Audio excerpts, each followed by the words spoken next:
বারাসাতের দিকে নজর রাখি, সেখানেও হিয়ারিং হয়রানির প্রতিবাদ বিক্ষোভ। এক ওয়ার্ডের 4000 মানুষকে হিয়ারিং নোটিশ, প্রতিবাদে যশোর রোড অবরোধ করে বিক্ষোভ। জিয়াউল রয়েছে আমার সঙ্গে। জিয়াউল, এক ওয়ার্ডে 4000 মানুষকে হিয়ারিং নোটিশ, কি বলছেন তারা, কি দাবি তাদের? দেখো, বারাসাত পুরসভার 1 নম্বর ওয়ার্ডে সেখানে 6000 ভোটার, 6000 ভোটারের মধ্যে প্রায় 4000 ভোটারকে ইতিমধ্যেই হিয়ারিং এ নোটিশ পাঠিয়েছে এবং ছোট ছোট ইস্যু নিয়ে সেগুলো নোটিশ পাঠানো হচ্ছে। 2002 এর নাম রয়েছে ভোটার লিস্টে এবং একাধিক যে ডকুমেন্ট যেগুলো নির্বাচন কমিশন চেয়েছেন সবই দেওয়ার পরেও সাধারণ মানুষকে নতুন ভাবে আবার হেনস্থা করা হচ্ছে। নির্বাচন কমিশন একের পর এক কাগজ চাইছেন এবং যে কাগজগুলো তারা সাবমিট করেছেন তারপরেও সেই ধরনের কাগজ আবার জানতে চাইছে নির্বাচন কমিশন। এই অভিযোগ তুলেই একেবারে যশোর রোড, অর্থাৎ একেবারে বারাসাতের যশোর রোড, গুরুত্বপূর্ণ যশোর রোড, সেই রাস্তায় শুয়ে পড়ে এলাকার মানুষজন শুয়ে পড়ে তারা কিন্তু বিক্ষোভ দেখাচ্ছেন। তার একটাই দাবি, নির্বাচন কমিশন ইচ্ছাকৃতভাবেই এই ধরনের মানুষকে হেনস্থা করা হচ্ছে, বয়স্ক মানুষদের হেনস্থা করা হচ্ছে। সমস্ত ডকুমেন্টস দেওয়ার পর তাদেরকে নতুন করে আবার টাকা হচ্ছে। এই ধরনের একাধিক অভিযোগ তুলে প্রায় এই 1 নম্বর ওয়ার্ডের কয়েকশো মানুষ তারা কিন্তু একেবারে বারাসাত যশোর রোড গেঞ্জি মিল এলাকায় সেখানে রাস্তা অবরোধ করে বিক্ষোভ দেখাচ্ছে। তাদের একটাই দাবি, নির্বাচন কমিশন যে হয়রানি করছে সেগুলো বন্ধ হোক এবং যে ডকুমেন্টস গুলো দিচ্ছে সেই ডকুমেন্টস দেওয়ার পরেও নতুন করে আবার ডকুমেন্টস সাবমিট করতে হচ্ছে। ফলে এইরকম একাধিক দাবি তুলে কিন্তু নির্বাচন কমিশনের বিরুদ্ধেই এই একেবারে যশোর রোডের গেঞ্জি মিল এলাকায় রাস্তা অবরোধ করে বিক্ষোভ দেখায় এবং যদি এই নতুন করে আবার চলছে জিয়াউল। দেখো, প্রায় ঘন্টাখানেক ধরে অবরোধ চলার পর ঘটনাস্থলে খবর পেয়ে বারাসাত থানা পুলিশ যায়, তাদেরকে বুঝিয়ে এই মুহূর্তে কিছুটা হলেও তাদেরকে সরিয়ে দেওয়া হয়েছে। কিন্তু যেভাবে নতুন করে এই যদি আবার হিয়ারিং হয় তাহলে আবার বৃহত্তর আন্দোলনে যাবেন, এমনটাও কিন্তু হুঁশিয়ারি দিয়ে রাখলেন এখানকার নাগরিকরা। বেশ, আমরা এসআইআর এর বিরুদ্ধে এই রাস্তা অবরোধ করছি। এসআইআর আমরা চাই, কিন্তু এই সুশৃঙ্খলভাবে, যেটা নিয়ম অনুযায়ী ওনারা প্রথমে ঘোষণা করেছিলেন যে কারোর যদি 2002 সালে বাপ মা দাদা ঠাকুরদা নানা নানি এদের নাম থাকে তাদের কাউকে কোনো কাগজপত্র দেখাতেও হবে না, হিয়ারিংয়েও আসতে হবে না, তাদের কোনো চিন্তা নেই। বাদবাকি যারা নতুনভাবে প্রজন্মের জন্ম তাদের কাগজপত্রের কিছু যাচাই হবে। কিন্তু এখন দেখা যাচ্ছে মোস্ট অফ দেম মানুষকেই এইভাবে আমরা এর বিরুদ্ধে আন্দোলন শুরু করেছি। বৃহত্তর আন্দোলনে আমাদের যেতে হলে আমরা নিশ্চয়ই যাব। বারাসাতের পাশাপাশি নজর রাখা যাক বাদুড়িয়ার দিকে, সেখানেও হিয়ারিং হয়রানির প্রতিবাদে অবরোধ বিক্ষোভ। বাদুড়িয়ায় যদুরহাটিতে পথ অবরোধ, অবরোধ তুলতে গেলে পুলিশের সঙ্গে বচসা।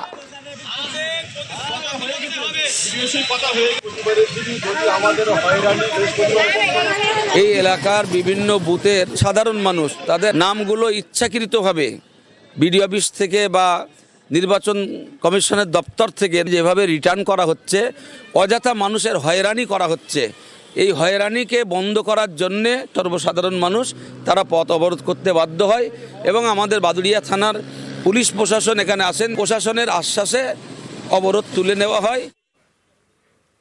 এসআইআর হিয়ারিং এ প্রাক্তন বিজেপি সাংসদ, এসআইআর শুনানিতে প্রাক্তন সাংসদ স্বপন দাশগুপ্ত, পদ্মভূষণ স্বপন দাশগুপ্ত এসআইআর হিয়ারিং এ তাকে ডাকা হয়েছে, গিয়েছিলেন আজ। কি বলছেন, কি দাবি করলেন তিনি? বিশ্বজিৎ রয়েছে আমার সঙ্গে। বিশ্বজিৎ, যে ছবি আপনাদের দেখাচ্ছি, এসআইআর হিয়ারিং এ প্রাক্তন বিজেপি সাংসদ, এসআইআর শুনানিতে প্রাক্তন সাংসদ স্বপন দাশগুপ্ত, পদ্মভূষণ স্বপন দাশগুপ্ত এসআইআর হিয়ারিং এ ডাক। পদবীর বানান ভুলে প্রাক্তন সাংসদকে ডাক, কোনো হয়রানি হয়নি এমনটাই দাবি প্রাক্তন সাংসদ।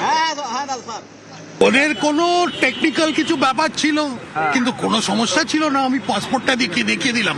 আসল কথা কি হয়েছিল, 2002-তে আমার নামটা দাস আর গুপ্ত দুটো আলাদা আলাদা ছিল, আর আমি অ্যাকচুয়ালি ওটাকে একই সঙ্গে লিখি। তো ওই হয়তো এআই ওটাকে চিনতে পারেনি। বিনা ত্রুটিতে একটা ভোটার লিস্ট তৈরি করতে গেলে যে ধরনের পদ্ধতির দরকার, আমি দেখছি যে ইলেকশন কমিশন সেটা করে যাচ্ছে। এদিকে এসআইআর হিয়ারিং এ শোভনদেব চট্টোপাধ্যায়ের ছেলে, ভবানীপুরের শুনানি কেন্দ্রে মন্ত্রীর ছেলে সায়নদেব, বাবার পদবী চট্টোপাধ্যায়, ছেলের চ্যাটার্জি কেন? নথি সহ হিয়ারিং সেন্টারে শোভনদেবের ছেলে। বিশ্বজিৎ রয়েছে আমার সঙ্গে। বিশ্বজিৎ, আজ শোভনদেব চট্টোপাধ্যায়ের ছেলে তিনি পৌঁছে যান, তাকে ডাকা হয়েছিল এসআইআর হিয়ারিং এ, কি বললেন তিনি? একদমই ভবানীপুর গার্লস হাই স্কুলে তিনি হিয়ারিং সেন্টারে যান এবং তাকে যে নোটিশ পাঠানো হয়েছে নির্বাচন কমিশনের তরফ থেকে তাতে যে উল্লেখ করা হয়েছে অর্থাৎ কি কারণে তাকে ডাকা হয়েছে, তাদের মিসম্যাচ অর্থাৎ বাবার সঙ্গে মিসম্যাচ। কি মিসম্যাচ হয়েছে না, বাবা মন্ত্রী, রাজ্যের মন্ত্রী শোভনদেব চট্টোপাধ্যায়, কিন্তু তার দুই ছেলের পদবিতেই চ্যাটার্জি রয়েছে আর সায়নদেবের সেই কারণেই ডাক, অর্থাৎ বাবার পদবি চট্টোপাধ্যায় কিন্তু ছেলের পদবি কেন চ্যাটার্জি। সেই জন্য তার নিজের যে নাগরিকত্ব প্রমাণ, সেই নাগরিকত্ব প্রমাণের বিভিন্ন ডকুমেন্টস অর্থাৎ তথ্য, যেমন প্যান কার্ড, যেমন পাসপোর্ট, এই সমস্ত নথি নিয়ে তিনি আজ হাজির হয়েছিলেন হিয়ারিং দিয়ে গেলেন আজ হিয়ারিং এ। বেশ, আমার জন্ম এখানে, আমার স্কুলিং এখানে, আমার পরিবার এখানে 200 বছর ধরে আছে। আমি 2004 সাল থেকে ভোট দিচ্ছি। আমি প্রথমে যখন বিএলও থেকে কারণটা শুনি যে চট্টোপাধ্যায় চ্যাটার্জির ডিফারেন্সের জন্য আমাকে ডাকা হচ্ছে, আমি হেসেই ফেললাম। বাট নানদালেস ওনার কিছু করণীয় নেই, ওপর থেকে যেরকম আসছে করছে। বাট এটা পুরো বোঝা যাচ্ছে যে এটা মানুষকে হ্যারাস করার, কোনো মতে বিরোধীদের যেভাবে হোক ভোটাধিকারটা আমরা যাতে বাতিল করতে পারি, যাতে ভারতীয় জনতা পার্টির একটু সুবিধা করা যায়, এটাই পুরোপুরি লক্ষ্য শুরু থেকে।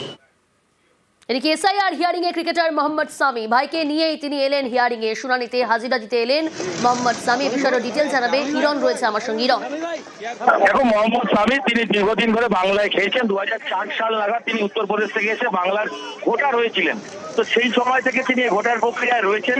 ঘটনা হচ্ছে 2002-এর ইন ডিটেলস যেগুলো দেওয়ার কথা সেগুলো স্বামীর পক্ষে এসআইআর ফর্মে দেওয়া হয়নি। সেই কারণে স্বামী এবং তার ভাই মোহাম্মদ কাইফ দুজনকেই কার্তুনগরের যে school, high school, Swarnamoyee high school, সেখানে ডেকে পাঠানো হয়েছে। কারণ স্বামীর এখনো কলকাতার অ্যাড্রেস কার্তুনগরে, তো সেই কারণে তাকে ডেকে পাঠানো হয়েছিল। হিয়ারিং প্রক্রিয়া ইতিমধ্যেই সম্পূর্ণ হয়েছে।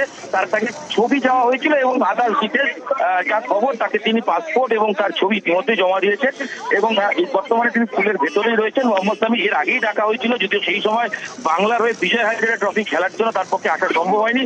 তখনই তিনি জানিয়েছিলেন যে কয়েকদিন পরে তিনি আসবেন, কলকাতায় এসছেন। কলকাতায় আজকে থেকে বাংলার প্রস্তুতিতে তিনি চলে যাবেন কল্যাণী। তার আগে আর সেই সমস্ত নথি নিয়ে পৌঁছে গেলেন হিয়ারিং এ। বেলডাঙ্গায় কেন্দ্রীয় বাহিনীতে আপত্তি নেই রাজ্যের, অশান্তি নিয়ন্ত্রণে কেন্দ্রীয় বাহিনী ব্যবহারে আপত্তি নেই রাজ্যের।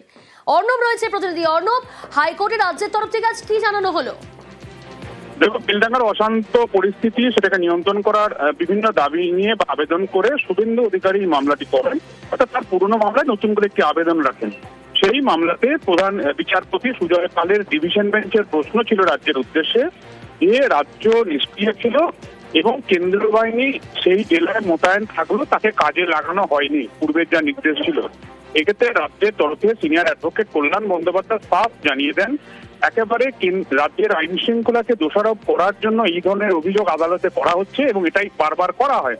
রাজ্যের যে বাহিনী মুর্শিদাবাদ জেলায় রয়েছে 10 কোম্পানি বাহিনী, সেই বাহিনীর মধ্যে ইতিমধ্যেই 5 কোম্পানি ওই এলাকায় রুট মার্চ করছে, অর্থাৎ ওই বাহিনী মোতায়েন করার বিষয়ে রাজ্যের অবস্থানগত কোনো আপত্তি নেই।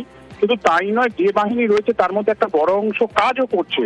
কাজেই রাজ্যই অবস্থান জেনে নেওয়ার পর দুপুর দুটোই এই মামলার পরবর্তী শুনানি এবং সেই শুনানিতে আধা সামরিক বাহিনীর পরিমাণ বাড়ে নাকি আধা সামরিক বাহিনী মুর্শিদাবাদে বেলডাঙ্গাতে মোতায়েনের নতুন কোনো নির্দেশ কলকাতা হাইকোর্ট জারি করে তা বোঝা যাবে। বেশ, এদিকে বেলডাঙ্গার অশান্তিতে গ্রেপ্তার আরো 5 ভিন রাজ্যে পরিযায়ী মৃত্যু হেনস্থার প্রতিবাদ। শুক্র শনিবার দফায় দফায় অগ্নিগর্ভ বেলডাঙ্গায় ভাঙচুর তাণ্ডবে ধৃত বেড়ে 36।